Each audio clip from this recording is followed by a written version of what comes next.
Nesër presim zhvillimet të tjera për sa i përket konstituimit të Kuvendit të Kosovës, legislatura e 9, po mbet për të parë se cilat do të jenë qëndrimet e palëve politike. Kam një komunikim të drejtë për drejtë Artan Berhamin, i cili është deputet i Partisë Demokratike të Kosovës.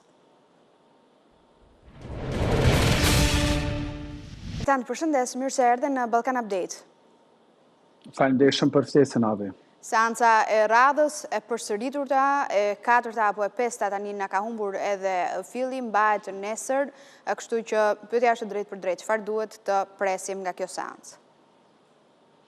Po, përgjithësia për konstituimin e Kuvendit, rrjedhimisht për zgjedhjen e kryetarit të Parlamentit të Republikës së Kosovës është mbi partinë e cila ka dalë e para në këto zgjedhje, që është Lëvizja Vetëvendosje, mbi një parti e cila e ka fitore në sheshin e Prishtinës, mbi një parti e cila tash disa muaj është duke imponuar me arrogancë emra dhe zgjidhje të kësaj sfide, ndërsa opozita ka qenë shumë konstruktive dhe asnjëherë nuk ka qenë bllokuese që nga fillimi i konstituimit të Kuvendit të Republikës së Kosovës.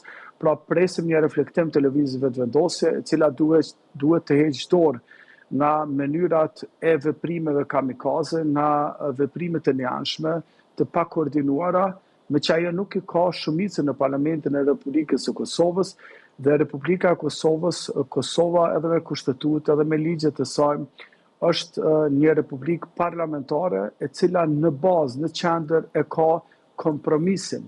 Një fjalë që Albin Kurti deri më sot nuk e ka mësuar, por tash me që është në zor, unë besoj që do ta mësoj, sepse pa kompromis dhe pa koordinim dhe pa dialog me partitë opozitare, ai nuk mund të emëroj një kryetar të parlamentit dhe rrjedhimisht nuk mund të konstituohet edhe Kuvendi i Republikës së Kosovës.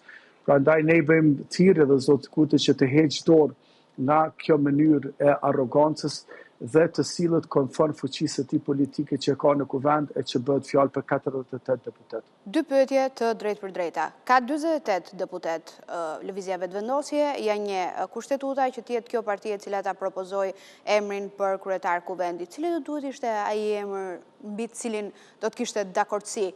Dhe pyetja e dytë, jo pak e rëndësishme mendoj unë për këtë moment politik, a mos po gabon opozita duke i dhënë kohë Kurtit mënyrë që ai të shtri pazaret e tij politike se numrat nuk i ka? Është një akuzë në fakt që është artikuluar jo pak në lidhje me veprimet e opozitës, ndaj unë jam e drejtë për drejtë në këtë pyetje. Patjetër. Po, unë mendoj që pyetjen e parë, sa i takon pyetjes së parë, unë mendoj që pyetja duhet të jetë a është Zonja Haxhiu kë personi konsensual e cila mund të merrë edhe votat e opozitës. Unë mendoj që jo, sepse ajo ka qenë gjatë gjithë mandatit si ministre e drejtësisë, nuk ka qenë krye të detyrës, ka qenë tepër pa drejtë, sidomos për një temë të cilën unë kam pas edhe gjatë fushatës, por edhe tani si deputet që ka të bëjë me krerët e UÇK-s në Hagë. Ajo ka ndalë fondet e mbrojtjes duke pamundsuar një mbrojtje të dinjitetshme për krerët e UÇK-s që ndodhet në Hagë. Ajo asnjëherë nuk ka adresuar padrejtësitë dhe shkeljet e të drejtave të njerëzit nga gjykata speciale në Hagë. Pra, ajo ka dështu si ministre e drejtësisë dhe po ashtu ka qenë një militante politike e cila nuk i ka hije që të jetë në Kuvendin e Republikës së Kosovës. Dhe të kujtojmë që edhe Zonja Haxhiu po ashtu ka hedhur gaz lotëfjellës në Parlamentin e Kosovës. Pra ka bërë disa vepra penale dhe unë mendoj që është njeri fundin në lëvizje vetëvendosje e cila duhet të jetë kryetare e Parlamentit të Republikës së Kosovës.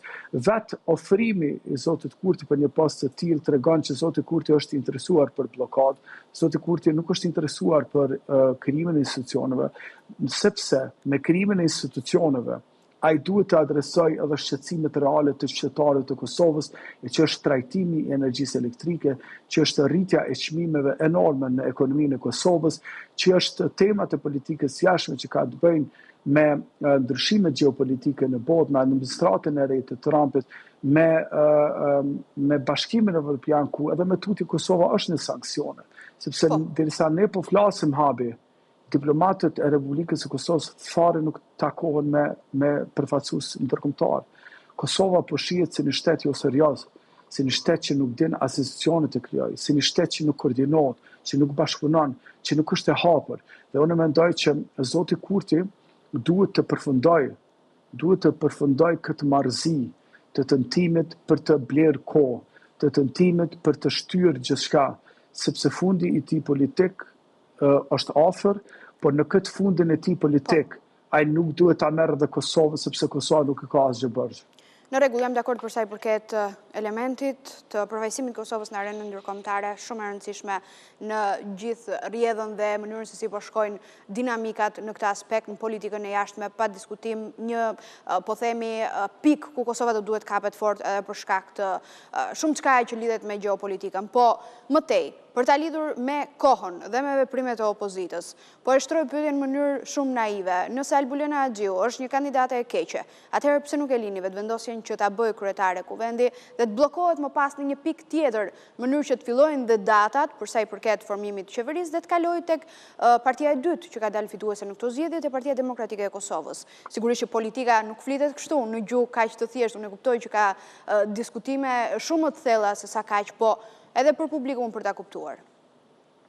Patjetër, faleminderit që përshtron habe bashkë në këtë mënyrë pyetjen, sepse pikërisht Zoti Kurti është duke munduar të manipulojë opinionin publik, sepse tani ka kriju idenë që fituesi i zgjedhjeve i takon i gjithë pushteti dhe opozita e ka për detyrim ligjor dhe kushtetues që ta votojë atë që e ka fituar. Por sistemi jon politik nuk është si në Amerikë, winner takes all, pra fituesi merr të gjithë pushtetin. Në Kosovë është një sistem proporcional ku ti duhesh të bësh kompromise, ku shumica zakonisht dhe gjithmonë është bërë me marrëveshje me parti tjera politike. Pra, Zoti Kurti po mundohet me shty një sistem të ri politik i cili nuk figuron as në kushtetutë, as në ligje, po figuron vetëm në botën dhe në shtetin paralel të ndërtuar në aj.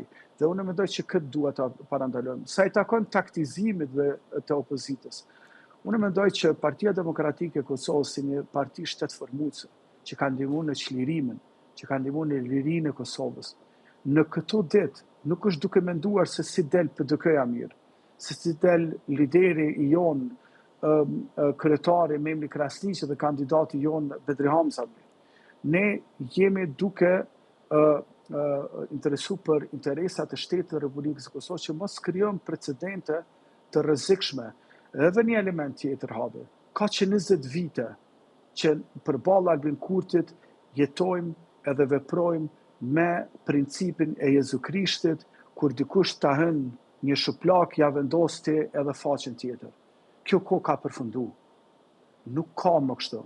Nuk ka më tolerancë ndaj një politikani kamikaz, i cili ka marrë peng Kosovën dhe bashkë me Kosovën po mundohet të fundosë vetën.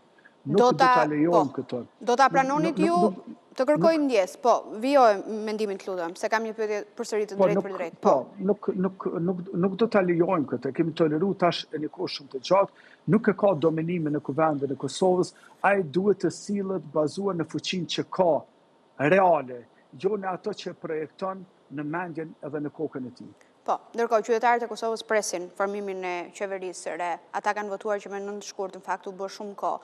Pyetje tjetër e drejtë për drejtë, do ta pranonit ju Fatmir Limajin si kandidaturë e hedhur nga vetëvendosja për kryetar parlamenti? Në Partinë Demokratike të Kosovës edhe me tutje nuk ka një diskutim të tillë se kush do të ishte i pranueshëm për Partinë Demokratike të Kosovës dhe kush jo, përderisa në lëvizje vetëvendosje dhe me tutje insistojnë sot pa deklarata të lëvizje vetëvendosje që ata insistojnë që Albulena Axhia të jetë kandidatja e vetme e tyre për kryeparlamentar. Pra, në këtë fazë ku kemi një kryetësi të një kryeministri kamikaz, unë mendoj që nuk është mirë që të pritet mandej edhe nga opozita që të gjejnë ndonjë emër konsensual. Po, ajo çfarë dihet është që në lëvizje vetëvendosje padyshim që ka emra të cilët janë përfaqësim shumë më i mirë se sa që është Albulena Axhiu, dhe unë mendoj që kjo mund të bëhet përmes një dialogu, përmes një koordinimi dhe përmes një ndryshimi të politikës dhe qasjes së Albin Kurtit, përmes uljes së arrogancës, sepse me 48